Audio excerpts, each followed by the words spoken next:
I'm going to start because, Nicholas, you're pretty mean to forecasters there, but I think you made some good conclusions in the end. But let's say I'm, the CEO of Qantas. I know I don't look like the CEO of Qantas, but let's pretend. Well, I would hope you do look like the CEO. Perhaps one day. But if I was the CEO and I was to ask you, look, what's going to happen to oil prices and the Australian dollar, two extremely important variables for a company like Qantas, what would you tell me? I'd say I don't know. And then I would say my researchers tell me that this is how much use this forecast is to you. That's the most important thing. So yes, you want to know, you kind of want to know just so you can think straight and you put a number in and then various other things follow. So I think of what you're doing is really calibrating your logic and making sure that there's no slipshod logic or double counting in going through a scenario rather than predicting the future. I mean, so your aim is to be robust to developments that will happen that you haven't predicted. So you kind of have a core forecast, so that's okay, you do that, but you do it. I mean, how many forecasts, I don't know, in this room, how many times when you look at forecasts do you really press people for a quantitative statement of how much they know? How many forecasts come with the fan charts and so on? I don't see much of that. And if you don't see it, it's not scientific. It's ritualistic, it's rhetorical. It's somebody's showing you that they're an expert. That's not good enough. An expert should be here's a proposition for you that the expert's first duty to you is to tell you how much value they can add. And it's sad that it's not much, but let's be honest about that. And Sherelle says I was kind of mean. Well, I was a bit mean, but then they were pretty outrageous forecasts right at the beginning. And we just should hang our head in shame about that. I'm not for a minute saying I mightn't have done that. I'm not an active forecaster, but I'm not for a minute saying I haven't made mistakes that look pretty silly in hindsight.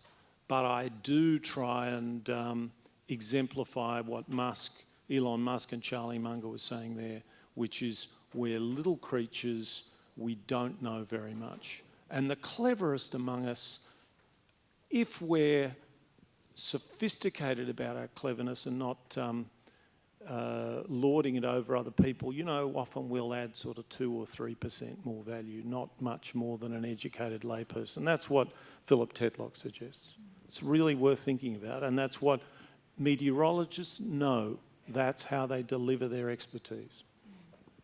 Thanks. I think we have a question up here. Yes, Silla Katzel from BP, and don't ask me about the oil price, because my comment would be we don't comment on oil price. Thank you very much for that. That was fantastic. I just wanted your view really on what you think about scenario planning, development of scenarios, and then how corporates are now using that as a tool to form strategies, especially those of us on the cusp of kind of transformation, if you want to call it. Yeah. Well, I always thought scenario planning was a much better kind of way to go than the sort of very standard kind of forecasting approach. I do think that scenario planning, I think it was a guy in Shell who did a lot of scenario planning before it was fashionable. And then I think this was before the 1990 recession. And Shell happened to do well, and he claimed it was partly to do with that, and it may have well been to do with that.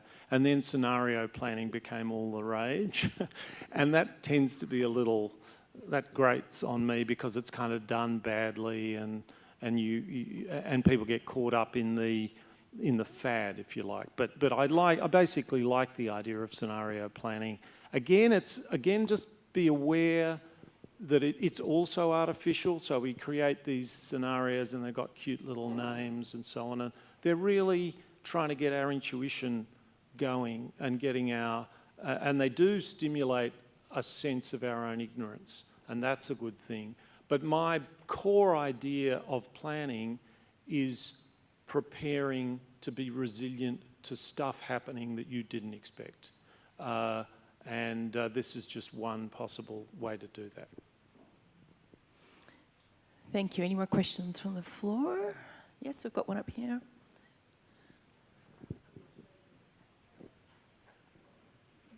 Might be a case of pass the microphone. Oh, yeah. Sorry.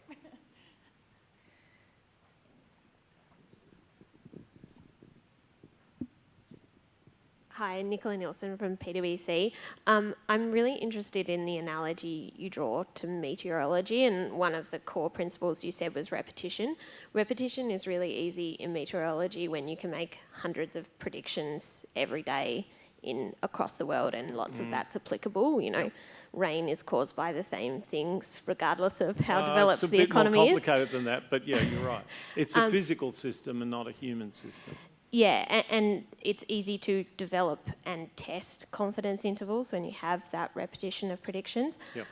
I'm really interested in how we build repetition of predictions when we're talking about maybe a dozen pretty interrelated parameters that we do once a quarter. Like, how do you build a confidence interval and test that, especially if you're going to say 50%, that's going to be wrong half the time, and it's going to be right that it's wrong half the time. Yeah.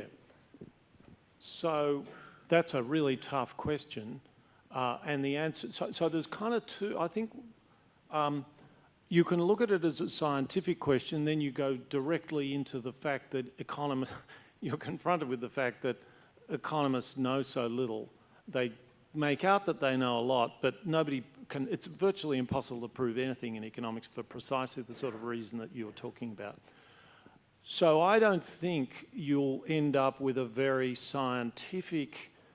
You won't end up with any great advances in forecasting a recession.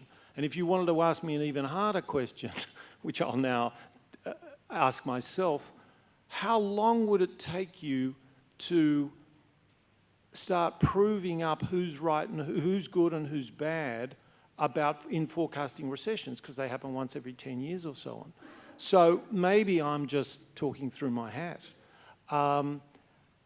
What I would say is that this social process of marking people to market, of marking people to their own forecasts, is an incentive-compatible mechanism to get them talking about their own ignorance and getting them to compete on slightly narrowing that degree of ignorance. And so even if you get no scientific advance on being able to predict a recession, what you'll be doing is you will be observing that certain people with high forecasting accuracy in a whole range of areas, which we can test because they happen more often, are starting to move on the question of what's the chance of a recession. They've moved their estimate of the chances of recession from 12% to 25%. That's something that's quite significant. It's still 25%. It might not be, we will never know whether that's right. What we know is that some high status individuals who have come out of a process with real integrity are starting to move. And I think that would be a significant and a worthwhile thing. So all you've done there is you've improved the quality of the conversation, you've proven up some reputations, and then you have a group of people saying, well, we think this is now riskier than it was before, and this is why, and this is our track record. I think that's a valuable thing. Does that also mean that just because someone has got it right 4 times in a row, that they're no more better at getting it right in the 5th time? It's really about that collective effort and the discussion. You could say that, but I would say also that if someone's right 4 times, and remember, right is now a probabilistic right, not that their point forecasts are right. That's not very important. No such thing. Yeah. Then I think that's right. Then you're starting to develop a more thoughtful hive mind, if you like. Mm-hmm. Yeah.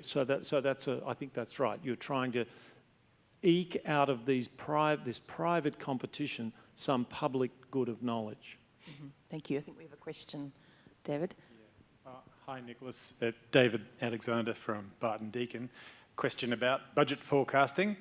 Over quite a period now, the public's been used to 4-year forward estimates, but increasingly, governments and oppositions on an ad hoc basis have been talking about 10-year forecasts.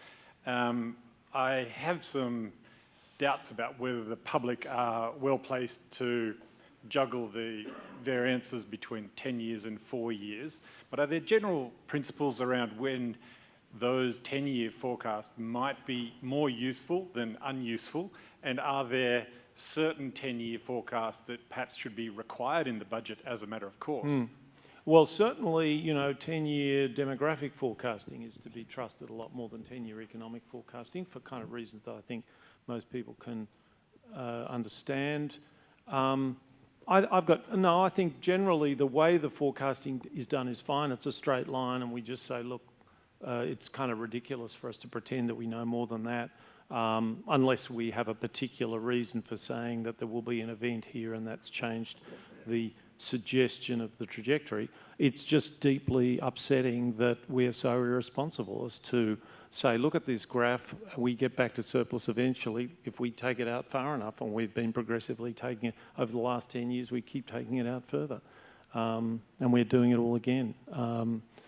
Terrible state of affairs, but that's the way the politics is played. Thank you. We have a question here. Hi, Stephanie Von Gavel from CSIRO. Just anticipating to a certain extent the next session, which talks about data. Obviously, a lot of forecasts are based on models and the data that sits underneath that. How important do you think is the sort of transparency of the data that models and then the forecasts that are made from that? Yeah, well, it's very important. Obviously, it depends on what different area you're in, but there's a real problem. There was a guy, well, he's still around, a guy called Peter Brain in Melbourne who set up his own model and makes quite a bit of money releasing the results from that model. He operates as a consultant. It's an interesting model, but we can't see what's in it. So it's a funny kind of process. But that's in a sense what you would expect. You know, he's a private individual and he's entitled to do that, and those are the kinds of things that will often come out of private competition.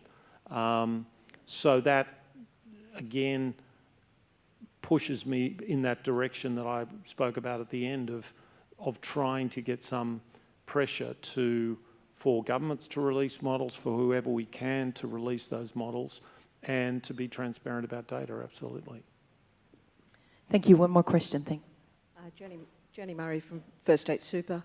I made a forecast yesterday morning that right from breakfast we'd have a number of comments about the State of Origin or the World Cup through the couple of days, and I think that's been borne out. But I noted that probably none of them would relate to the women's State of Origin, which was, by crikey, a pretty good game.